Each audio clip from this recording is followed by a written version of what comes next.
বন্ধু বান্ধৱীসকল নমস্কাৰ। আজি এটি খুবেই ধুনীয়া কাহিনী লৈ আপোনালোকৰ মাজলৈ আহিছোঁ। আশা কৰোঁ কাহিনীটো আপোনালোকে শেষলৈকে শুনিব।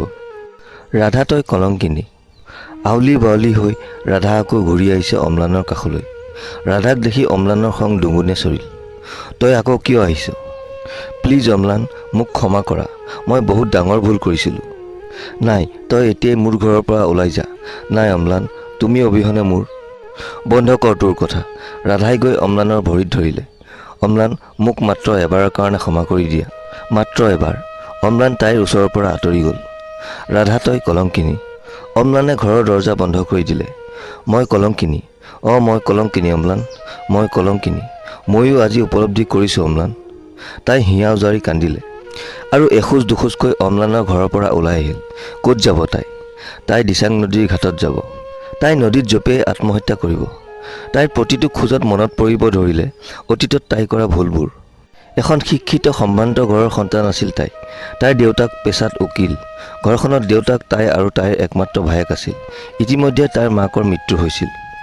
সিহঁতে দেউতাকৰ মৰমৰ মাজতে ডাঙৰ হৈছিল।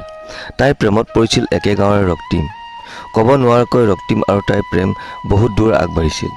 ৰক্তিমক এৰি যেন তাই ভৱিষ্যতৰ সপোন দেখিবই নোৱাৰে। কিন্তু চাব গ'লে ৰক্তিম আৰু তাইৰ মাজত আকাশ পাতাল প্ৰভেদ। তাই এজনী শিক্ষিত ছোৱালী আৰু ৰক্তিম এতিয়া ল'ৰা হৈ সাধাৰণ মেট্ৰিকৰ দেওনাই পাৰ হ'ব নোৱাৰিলে। এতিয়া তাৰ স্ফূৰ্তিৰ সামগ্ৰী হ'ল মদ আৰু ভাং। কিন্তু তাই যে তাৰ প্ৰেমত পৰি অন্ধ হ'ল। মাজনী, দেউতা, চাওঁতে চাওঁতে তোৰ বিয়াৰ বয়স হ'ল। মই এতিয়া বিয়া নহওঁ দেউতা। নহয় মাজনী, এয়া তোৰ উপযুক্ত সময়। মই এজন ল'ৰাৰ খবৰ পাইছোঁ, বহুত ভাল ল'ৰা, বেংকৰ মেনেজাৰ।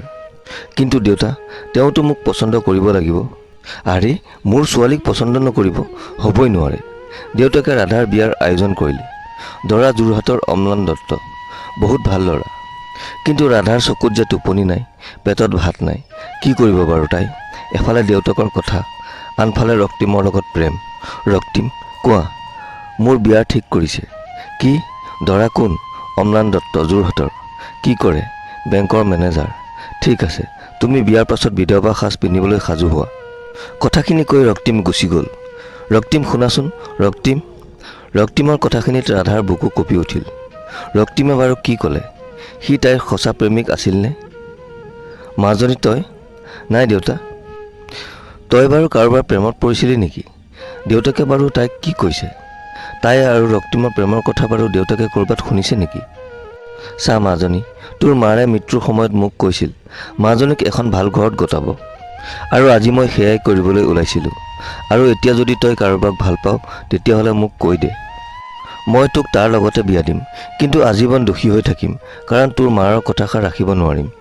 তাই লক্ষ্য কৰিছিল তাইৰ দেউতাকে চকুৰ পানী মচি মচি আঁতৰি গৈছিল তাইৰ কাষৰ পৰা। দেউতা, তুমি অম্লানৰ লগত মোৰ বিয়াৰ আয়োজন কৰা।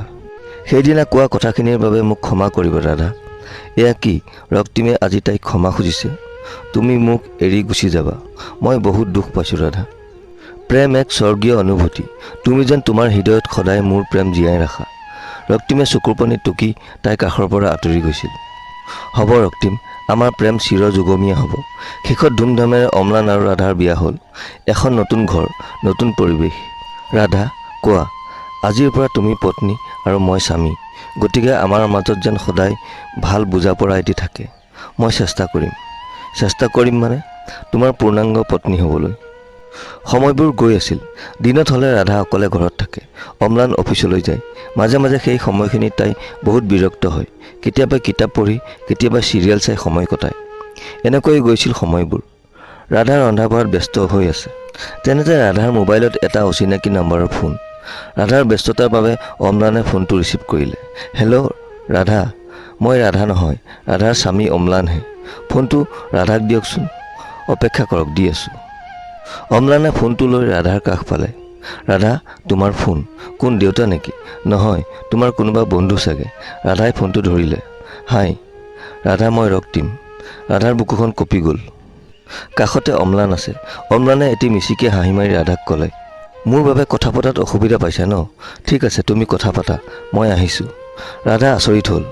বাৰু কি পুৰুষ, নিজৰ পত্নীক ইমান বিশ্বাস কৰেনে? আচৰিত। এনেকৈ সময়বোৰ গৈছিল। অম্লান অফিচ যোৱাৰ পাছত ৰাধা ৰক্তিমৰ লগত ফোনত ব্যস্ত হৈ আছিল। ৰক্তিম, মই সন্তান সম্ভৱা। কি? তুমি এবাৰচন কৰা? কিন্তু অম্লানে মানিব জানো? আৰে অম্লানৰ কি কথা আছে? মই বিচাৰিছোঁ। মই তোমাক এৰি থাকিব নোৱাৰোঁ ৰাধা, মই মৰি যাম। কি?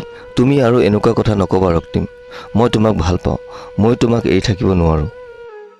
এনেদৰে ফোনতে কিছু প্লেনিং কৰিছিল ৰাধা আৰু ৰক্তিমে। সিহঁতৰ প্ৰেম যেন এতিয়াহে গভীৰৰ পৰা গভীৰতালৈ। অম্লান, কোৱা, তুমি যদি বিচৰা মই এবাৰচন কৰিব বিচাৰোঁ। তুমি পাগল হৈছা ৰাধা, কিমানে সন্তান বিচাৰি পোৱা নাই আৰু আমাৰ জীৱনত প্ৰথম সন্তান আহিছে। মই কিমান সুখী জানানে? আৰু ভ্ৰূণ নষ্ট কৰা এক অপৰাধ। অম্লানৰ কথাত ৰাধাই একো উত্তৰ দিব পৰা নাছিল। কি কৰিব এতিয়া তাই?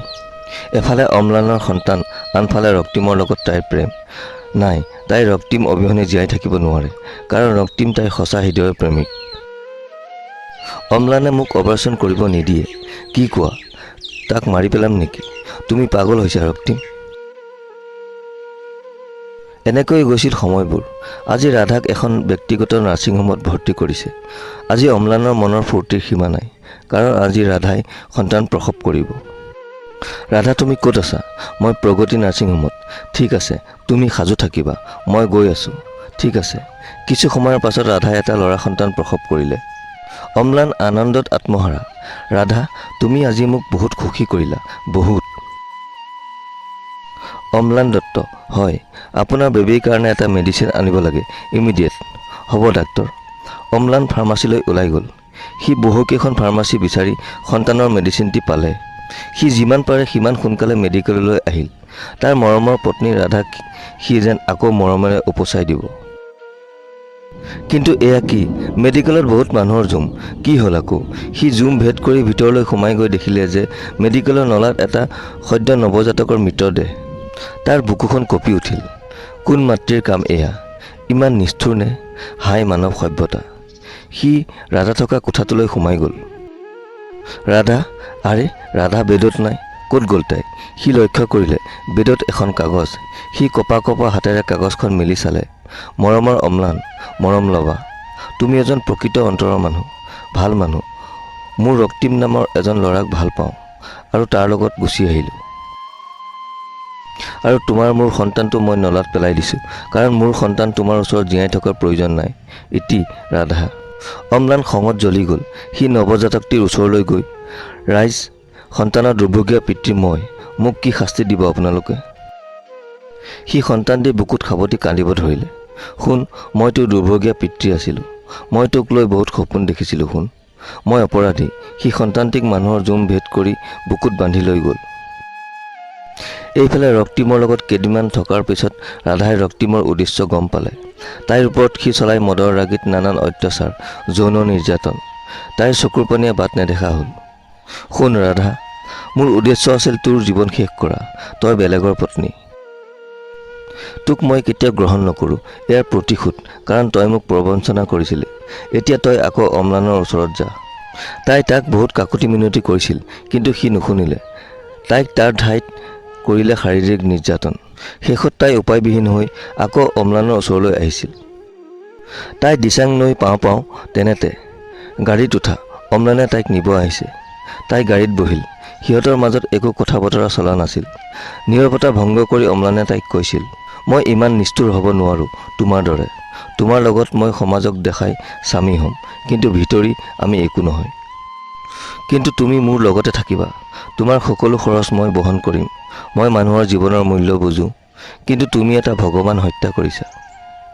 অম্লানৰ কথাত তাইৰ চকুৰ পানী সাগৰ হৈছিল। তাই নিজকে কৈছিল, ৰাধা, তই কলংকিনী। বন্ধু বান্ধৱীসকল, আজিৰ এই কাহিনীটো শুনি কেনে পালে কমেণ্ট কৰি নিশ্চয় জনাব। যদি ভাল পালে তেনেহ'লে ভিডিঅ'টিত এটি লাইক কৰি দিবলৈ নাপাহৰিব। আৰু চেনেলটো যদি প্ৰথম ভিজিট কৰিছে তেনেহ'লে চেনেলটো ছাবস্ক্ৰাইব কৰি বেল আইকনটো প্ৰেছ কৰি থ'ব, নিতৌ এনেধৰণৰ কাহিনী পাই থাকিবলৈ। আজিলৈ আহোঁ, আকৌ লগ পোৱাৰ প্ৰতিশ্ৰুতিৰে। ধন্যবাদ। জয় অসম।